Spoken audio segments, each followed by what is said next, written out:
हरितालिका व्रत कथा। सर्वप्रथम उमा महेश्वर भगवान शिव का ध्यान करें।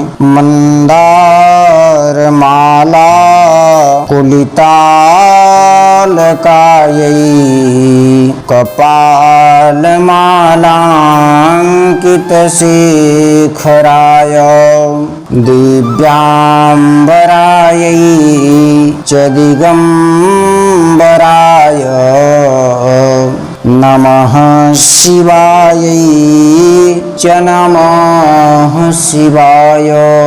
सूत जी कहते हैं, मंदार की माला से जिन पार्वती का केश पाश अलंकृत है और मुंडों की माला से जिन शिव की जटा अलंकृत है, जो पार्वती जी दिव्य वस्त्र धारण की हैं और जो शिव जी दिगंबर नंगे हैं, ऐसी श्री पार्वती जी तथा शिव जी को प्रणाम करता हूँ। रमणीय कैलाश पर्वत के शिखर पर बैठी हुई श्री पार्वती जी कहती हैं, हे महेश्वर, हमें इस गुप्त व्रत या पूजन बताइए जो सब धर्मों से सरल हो, जिसमें परिश्रम भी कम करना पड़े लेकिन फल अधिक मिले। हे नाथ, यदि आप मुझ पर प्रसन्न हो तो यह विधान बताइए। हे प्रभु, किस तप व्रत या दान आदि मध्य और अंतरहित आप जैसे महाप्रभु हमको प्राप्त हुए हैं। शिव जी बोले, हे देव सुनो, मैं तुमको एक व्रत जो मेरा सर्वस्व और छिपाने योग्य है, लेकिन तुम्हारे प्रेम के वशीभूत होकर मैं तुम्हें बतलाता हूँ। जैसे नक्षत्रों से चंद्रमा, ग्रहों में सूर्य, वर्णों में ब्राह्मण,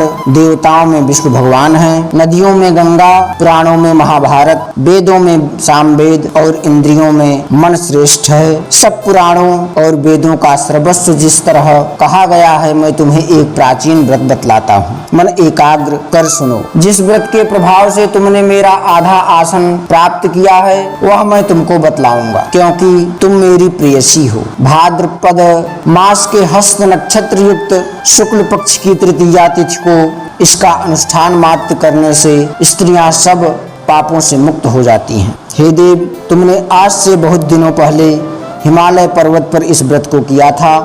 यह वृत्तांत मैं तुमसे कहूँगा। पार्वती जी ने पूछा, हे नाथ, मैंने क्यों यह व्रत किया था, यह सब आपके मुख से सुनना चाहती हूँ। शिव जी ने कहा, भारतवर्ष के उत्तर ओर एक बड़ा रमणीय और पर्वतों में श्रेष्ठ हिमवान नामक पर्वत है। उसके आसपास तरह तरह की भूमियाँ हैं, तरह तरह के वृक्ष उस पर लगे हुए हैं।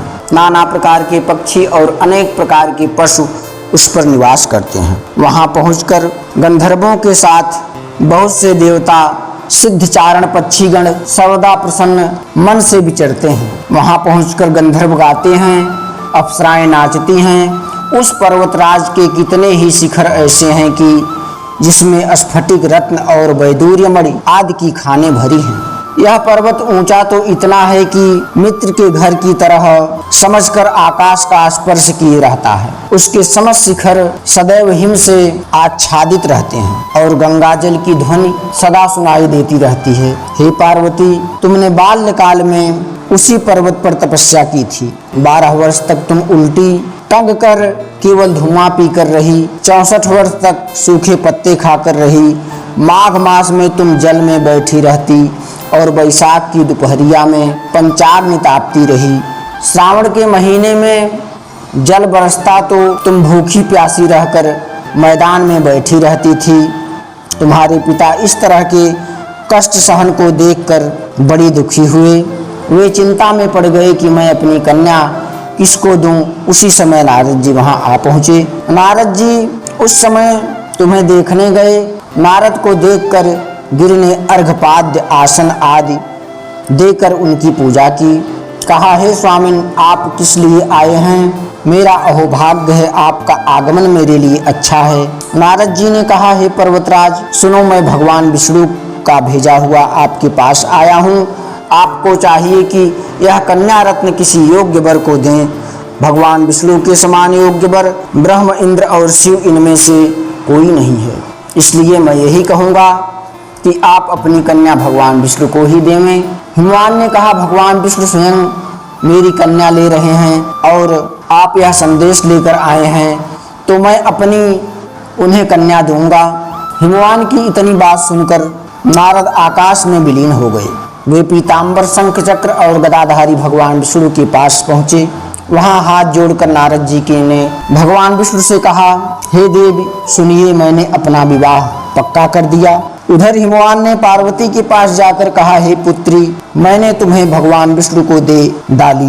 तब पिता की बात सुनकर तुम बिना उत्तर दिए ही अपनी सखी के घर चली गई। वहीं जमीन पर पड़कर तुम बड़ी दुखी होती हुई विलाप करने लगी। तुमने इस तरह विलाप करते देखकर एक सखी के पास आकर कहा, देवी तुम इतने क्यों दुखी हो, इसका कारण बताओ। तुम्हारी जो इच्छा होगी मैं यथाशक्ति उसको पूरा करने की चेष्टा करूंगी, इसमें कोई संशय नहीं। पार्वती बोली, मेरी जो कुछ अभिलाषा है उसे तुम प्रेम पूर्वक सुनो। मैं एकमात्र शिव को ही अपना पति मानना चाहती हूँ अथवा बनाना चाहती हूँ, इसमें कुछ भी संशय नहीं है। मेरे इस विचार को पिताजी ने ठुकरा दिया है, इससे मैं अपने शरीर को त्याग दूंगी। पार्वती की इस बात को सुनकर सखियों ने कहा कि शरीर का त्याग न करो, चलो किसी ऐसे वन को चलें जहाँ पिता को पता न लगे।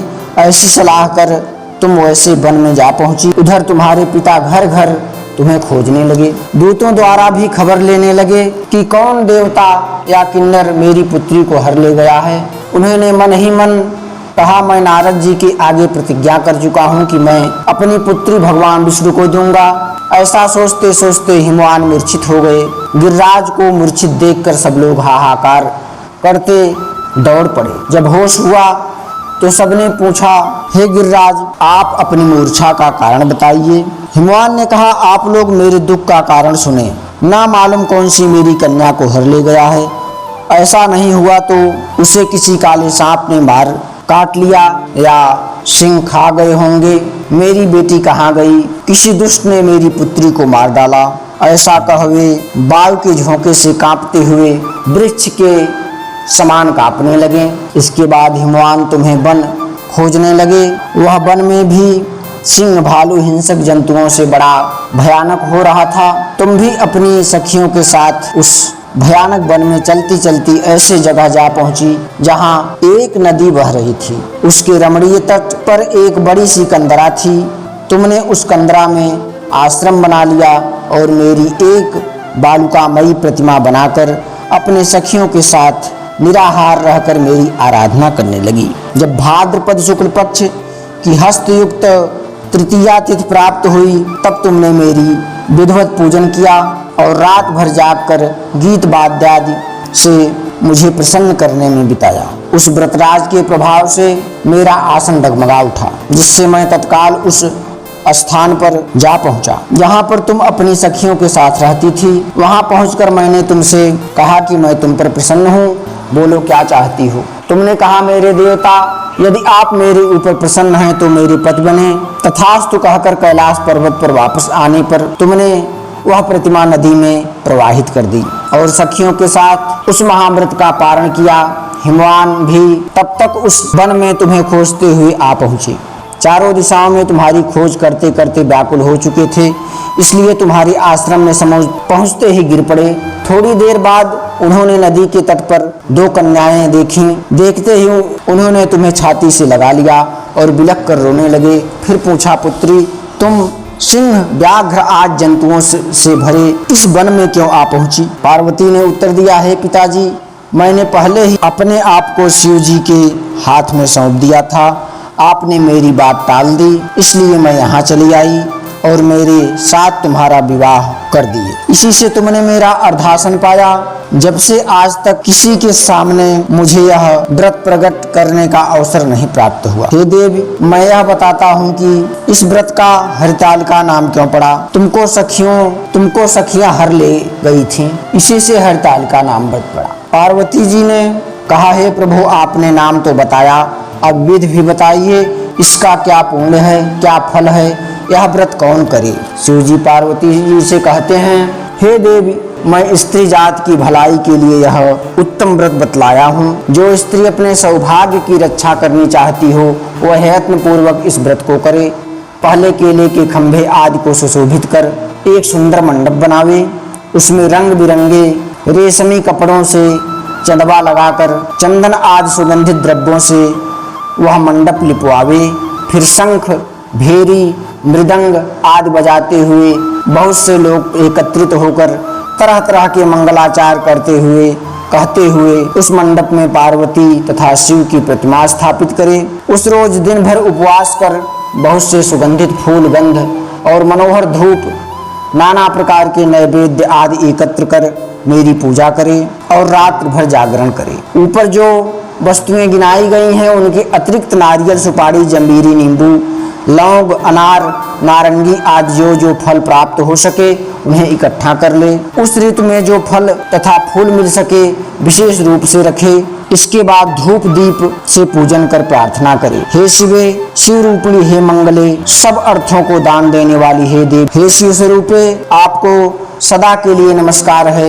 हे ब्रह्म रूपिणी, आपको नमस्कार है। हे जगद्धात्री, आपको नमस्कार है। हे सिंहवाहिनी, संसार के भय से भयभीत मुझ दीन की रक्षा करो। इस कामना की पूर्ति के लिए मैंने आपकी पूजा की है। हे पार्वती, मुझे राज्य और सौभाग्य दे, मुझ पर प्रसन्न होवे।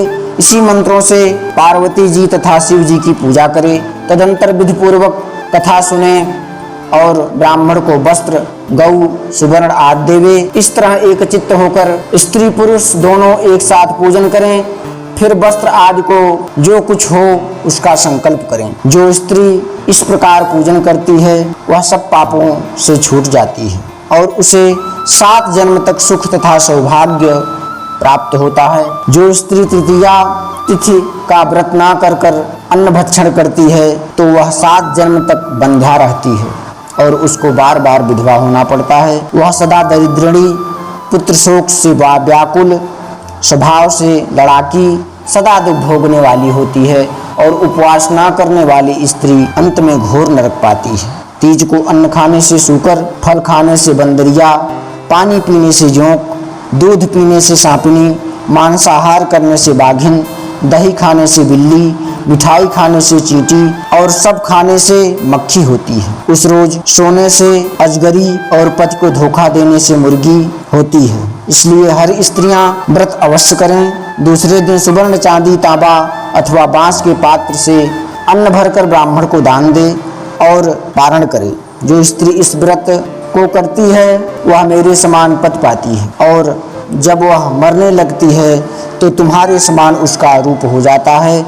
उसे सब प्रकार के सांसारिक भोग और सायुज्य मिल पा जाती है। इस हरतालिका व्रत कथा मात्र सुन लेने से प्राणी को 1000 अश्वमेध यज्ञ, वाजपेय यज्ञ करने का फल प्राप्त होता है। मैंने यह सब व्रतों में उत्तम व्रत बतलाया है जिसके करने से प्राणी सब पापों से मुक्त हो जाता है। इसमें कुछ भी संशय नहीं है। इस प्रकार हरतालिका व्रत कथा संपन्न हुआ।